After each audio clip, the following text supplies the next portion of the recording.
ships from Galway Bay carried our hearts away, far beyond the ocean wide, where restless waters stray. And though the years have passed us by, still I hear the people say, we left our souls in Ireland on the ships from Galway Bay.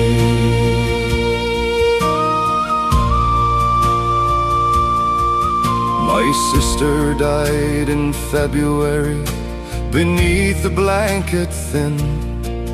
No priest could come, the roads were lost to mud and bitter wind.